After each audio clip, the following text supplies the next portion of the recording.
Good evening and welcome to Sunset News this Thursday evening. As always, we bring you news, community stories, economics, weather and sports. I am Diana Master. In the news tonight, the University of Namibia UNAM has announced that it will not accept grade 11 school leavers, citing concerns that they're not sufficiently prepared for university-level education, as per a report by the Namibian newspaper. In an interview with Desert FM on Thursday, university spokesperson Simon Namesho explained that the institution views this decision as aligned with the long-standing structure of basic education in the country. Grade 11 students should be encouraged to continue to advance subsidiary AS level to better prepare for university education, Namesho said. He emphasized that AS level provides the necessary foundation for tertiary studies and encouraged grade 11 school leavers to explore alternative pathways if they choose not to pursue further schooling. According to Namesho, the recent education reforms have created two exit points, grade 11 and 12, providing students with more options. If you want to exit at grade 11, you're more than welcome to pursue opportunities available to a grade 11 certificate, he added. UNAM offers several pathways for university admission. These include the traditional grade 12 application process, the mature age entry scheme, recognition for prior learning, the UNAM Readiness Program, and special admission consideration. Namesho explained that the UNAM Readiness Program is designed for students who attempted AS level but did not pass. It's a bridging program for those who are exposed to AS level education but didn't make the cut, he said. Meanwhile, special admission consideration is available for students who completed AS level but fell short of the required grades. In our next story, Namibia Desert Diamonds Namdia is providing counseling and support to its staff following the shocking $350 million Namibian gemstone heist at the company's Windhoek office on Saturday. CEO Alisa Amopolo issued a statement Wednesday evening assuring the public that Namdia is committed to keeping everyone informed about the progress of the investigation. The company had planned a media briefing for Wednesday, but it was indefinitely postponed for the second time due to ongoing investigations.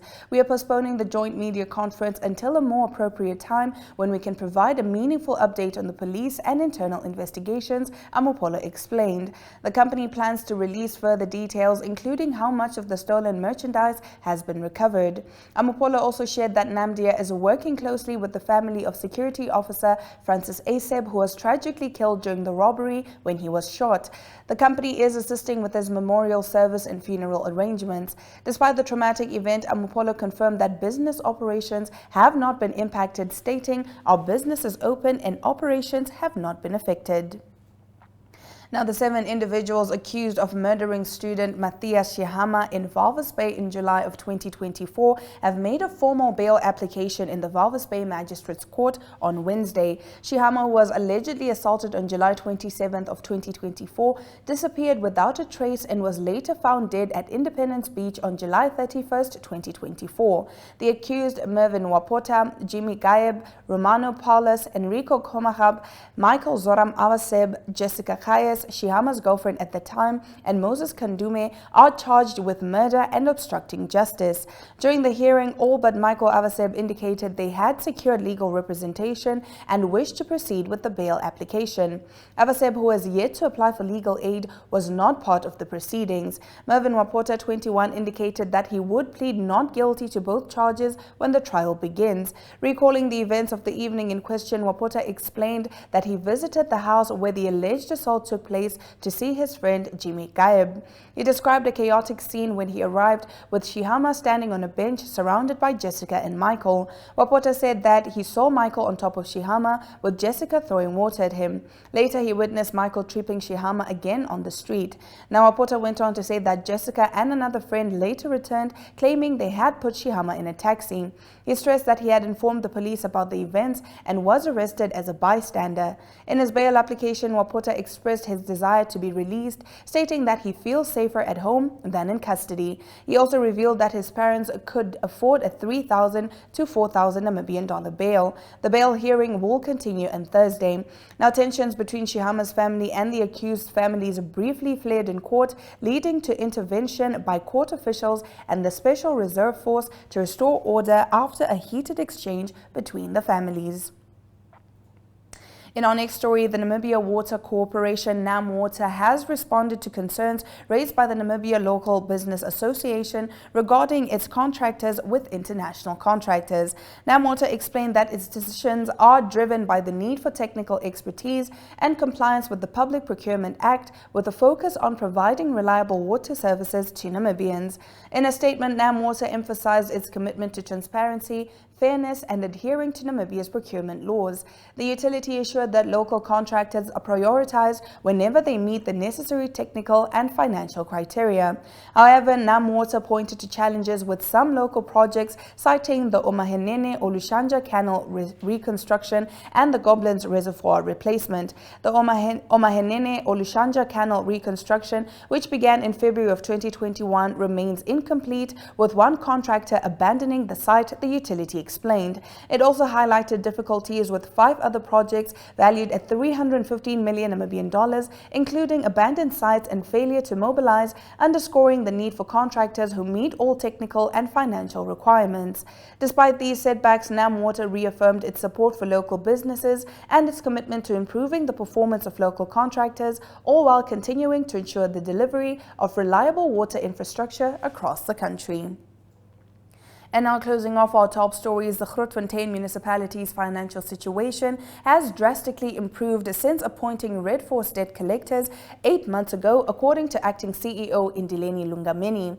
The once cash-strapped local authority, which struggled to pay creditors and staff salaries, is now meeting its financial obligations. Lungameni told Namibiansat that the municipality's finances have stabilized significantly, thanks in part to Red Force's efforts. While the municipality is not yet where it wants to be, he emphasized that they are moving in the right direction with their current strategies. Grootfontein signed a 5-year contract with Red Force in April of 2024 after exhausting all efforts to recover over 213 million Namibian dollars owed by residents and businesses. Although the contract faced initial community backlash, operations finally began in May. Before Red Force's involvement, the municipality struggled to pay its creditors and even had to delay employee salaries. A source within the council revealed that the municipality had to disconnect water to the Ministry of Defence Army base, a major client that often defaulted on payments to force payment. However, things have changed since Red Force stepped, with the source citing a case where a client who owed 28,000 Namibian dollars paid up within 2 days after Red Force intervened. With the improved cash flow, the municipality has started implementing projects and providing services to residents. While Lungameni did not disclose how much Red Force is bringing in for the council each month, he confirmed that all debts are now paid on time, including pension and tax obligations. Stick around after the break. We'll be bringing you our Community Talk segment.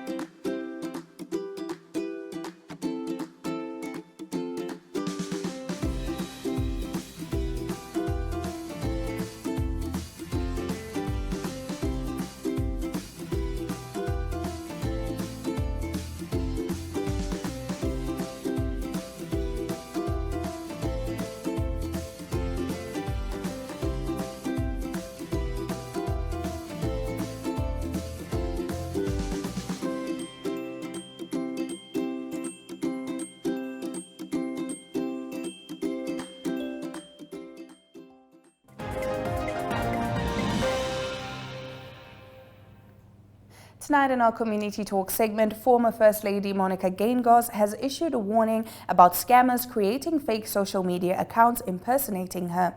She urged people to report any such accounts and clarified that she is not involved in forex trading, nor does she use social media to ask for money or offer loans. Geingoss also highlighted a recent case where a manipulated video call was used to trick someone into participating in a forex scam. She reminded the public to stay vigilant and avoid falling victim to these scams. This update is from Tuyemo Haidula. So my team has asked me to do a video just talking about fake accounts in my name, because they've definitely noticed an uptick in fake accounts across all platforms. And something that has surprised them of late is how ubiquitous it's become across social media platforms. Recently, somebody received a video call, purportedly of me, convincing them to invest in some kind of weird forex schemes. I'm not a forex person. I'm not on any social media platform asking for any money or giving any loans out or whatever you're being told. So take it from me. It's not true. I'm not on Facebook. I don't answer myself. It's my team that answers. Please don't communicate with these fake accounts. Please report them. And it's no use asking them for a video call because all they're doing is they're providing fake images. And that's also not me. So please keep your money safe. Don't give it to these crooks, and their only intention is to rob you. So stay safe, guys. Coming up next in economic news, global stocks eased after a rally sparked by Trump's $500 billion AI plan fizzles out. While U.S. markets hit records, European stocks dropped, pressured by tech losses. Chinese stocks briefly rose on Beijing's new investment plans despite tariff tensions. Stick around for the latest updates coming up in economic news right after this.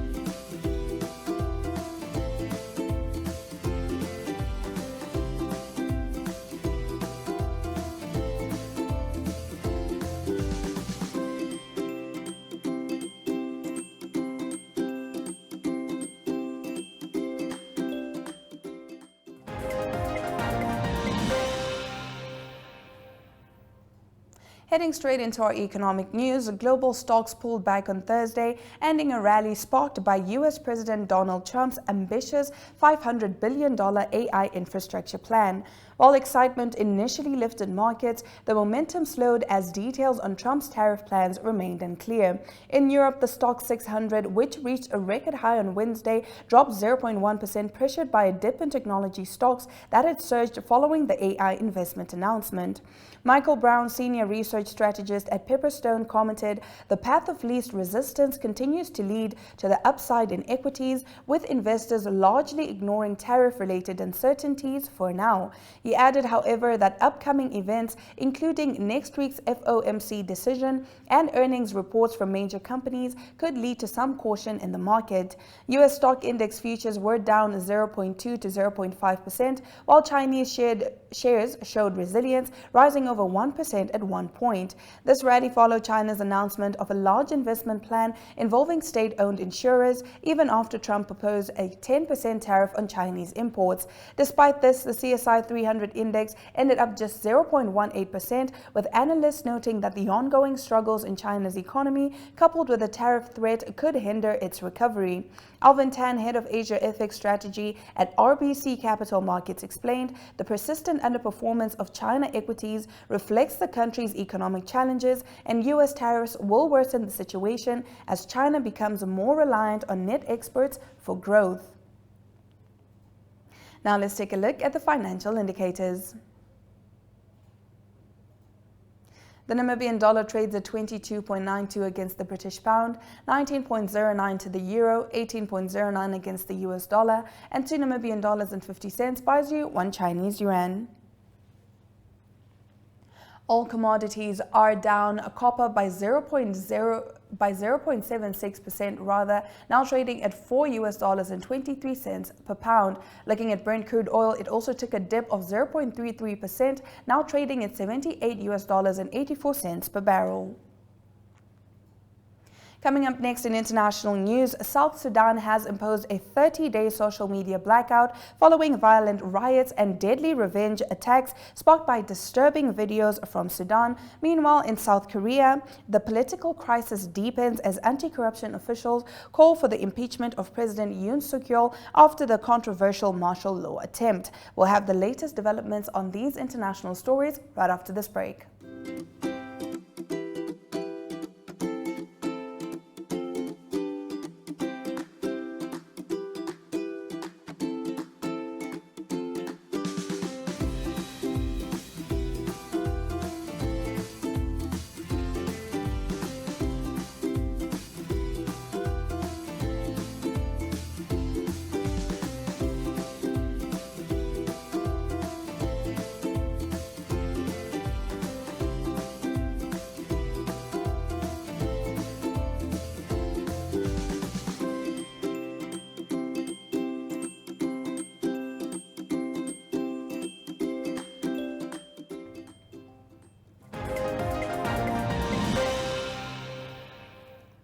Headlining our international news, in a dramatic move, South Sudan authorities have suspended access to social media platforms for at least 30 days following violent riots and deadly revenge attacks triggered by disturbing videos of South Sudanese nationals allegedly killed in Sudan's El Gezira state.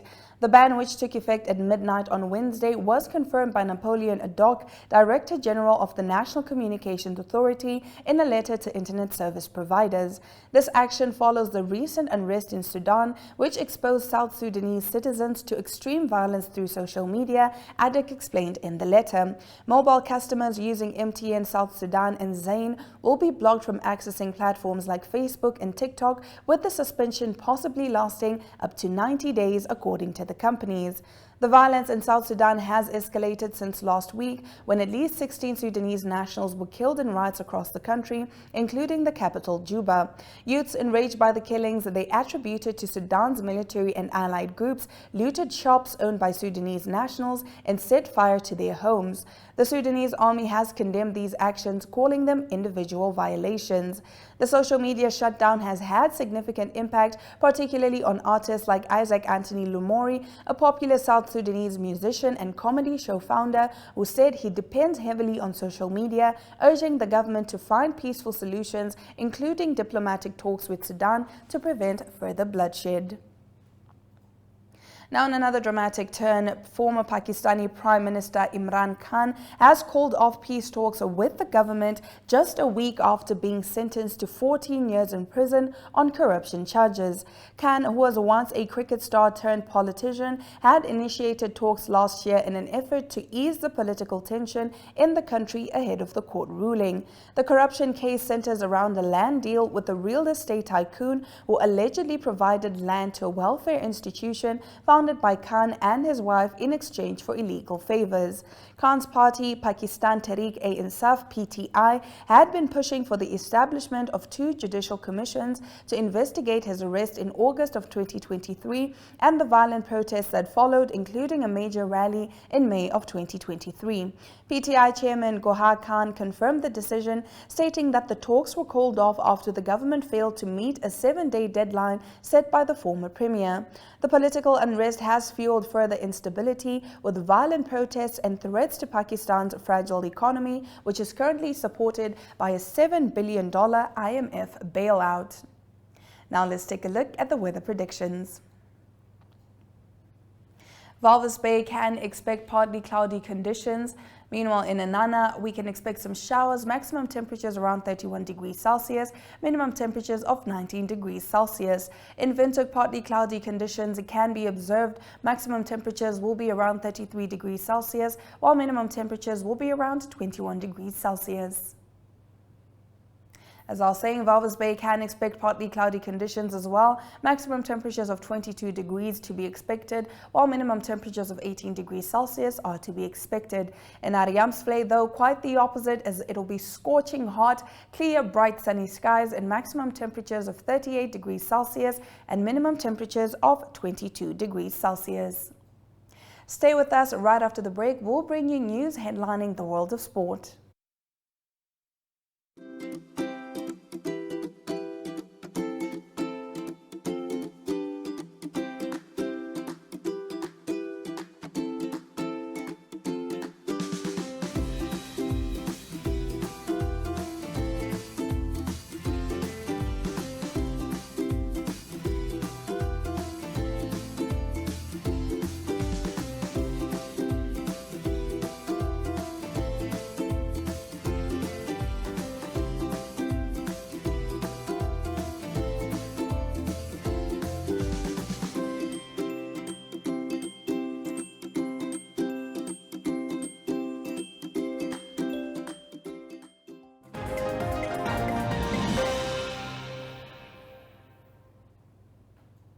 Tonight in our sports news, in a thrilling Champions League match on Wednesday, Paris Saint-Germain pulled off an incredible 4-2 comeback against Manchester City, leaving the English Giants in danger of elimination. After City surged ahead with goals from Jack Grealish and Erling Haaland, PSG fought back with 4 goals in the second half. Ousmane Dembele sparked the rally in the 56th minute, followed by Bradley Barcola and João Neves and Gonçalo Ramos sealing the win. PSG manager Luis Enrique praised his team's resilience, saying, "My team never gives up until the last second." The dramatic turnaround took place in front of a soaked Parc des Princes crowd, with City's defenses failing to cope with PSG's relentless attack. City now faces a must-win final group game against Club Brugge on January 29th to avoid the knockout stage. Manager Pep Guardiola accepted the defeat, admitting the best team won and warning, "If we don't win, we don't deserve it." Meanwhile, Grealish expressed frustration, acknowledging City's inability to close out games this season. PSG's victory sends them to 22nd in the table, while City slips to 25th, one spot outside the playoff places. The pressure is now on City to secure qualification in their final group match. In our next story, Manchester City's latest signing, Omar Mamouche, is ready to make his mark in the Premier League after completing a €70 million move from Eintracht Frankfurt on a 4.5-year deal. The 25-year-old forward, known for his versatility and flair, is expected to energize City's attacking lineup as they struggle in the league, sitting 12 points behind leaders Liverpool. Mamouche impressed during his time at Frankfurt, netting 15 goals this season, showcasing his ability to score from all angles, whether with poachers' finishes, long-range shots, or counter-attacks. His dribbling and skill in exploiting gaps on the pitch have drawn comparisons to Egyptian teammate Mohamed Salah. Salah, who's having a stellar season with 18 goals and 13 assists in the Premier League, has praised Mamouche's talent but warned against too much pressure, encouraging his teammate to live his own experience. Mamouche shares that sentiment, saying, "Salah is the best player in Egypt's history. We always talk and I always try to learn from his experiences, but at the same time I want to create my own story." As he embarks on his Premier League journey, Mamouche is eager to carve out his own path while learning from one of the game's greats. And with that, we have come to the end of the broadcast. Remember, Sunset News screens on DSTV channel 285, GoTV channel 25, as well as on our website, 102.com. You can catch Sunset News every weekday from 7:30 to 8 p.m. I am Diana Master, and this has been Sunset News. Don't end your day without us.